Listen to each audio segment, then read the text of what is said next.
Hi, இன்றைக்கி ஒரு glossy கொழுக்கட்டை இல்லை க்ளாஸி மோமோஸ் எப்படி பண்ணுறதுன்னு பார்க்கலாமா? இது வந்து சிறுதானியமும் அரிசி மாவும் கலந்த ஒரு மிக்சர். இதில் வந்து நம்மளுக்கு ஏற்ற மாதிரி நம்ம ஃபேவரட் ஐட்டம்லாம் எப்படி பண்ணலாம் அப்படிங்கிறத நான் சொல்ல போகிறேன், பாருங்கள். இதுக்கு வந்து நான் ஒரு கப்பு வரகரிசி மாவும் ஒரு கப்பு நம்ம சாதா அரிசி மாவும் எடுத்திருக்கேன். லைட்டாக கை பொறுக்கிற அளவுக்கு சுடுதண்ணி வச்சுட்டு உப்பு கலந்து அப்பப்போ தேங்காய் எண்ணெய் கொஞ்சம் கலந்துக்கோங்க. நல்லா நைஸாக பரோட்டா மாவு மாதிரி கலந்து ஒரு 10 மினிட்ஸ் ரெஸ்ட்டு விட்டுக்கோங்க. இதுக்கு நான் பூர்ணத்துக்கு என்ன பண்ணியிருக்கேன்னா, கொஞ்சமாக நெய் விட்டு அதில் கொஞ்சம் பலாப்பழ பீசஸ் நல்லா போட்டு முதல்ல சாட்டே பண்ணிவிட்டு, அதுக்கப்புறம் அதுக்கு வந்து தேங்காய் பூ வெல்லமெல்லாம் போட்டுட்டு ஏலக்காய் பொடியும் போட்டு கொஞ்சம் லைட்டாக சுக்கு பொடியும் போட்டுட்டு இறக்கும்போது 4 ஸ்பூன் எள்ளு போட்டு கலந்து எடுத்து வச்சுட்டேன்.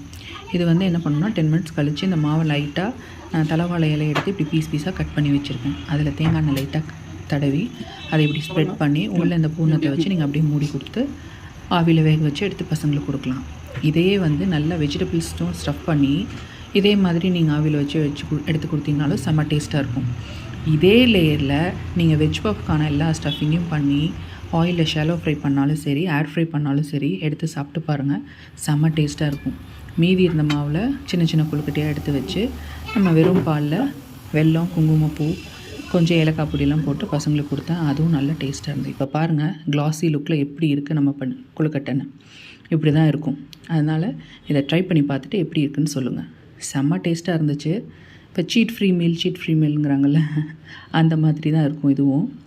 நம்மளோட எக் பஃபுக்கோ இல்லை வெஜிடபிள் பஃபுக்கோ இந்த லேயருக்குள்ளே நம்ம ஸ்டஃபிங் வச்சு சாப்பிட்டு பார்த்தா சூப்பராக இருக்கும்.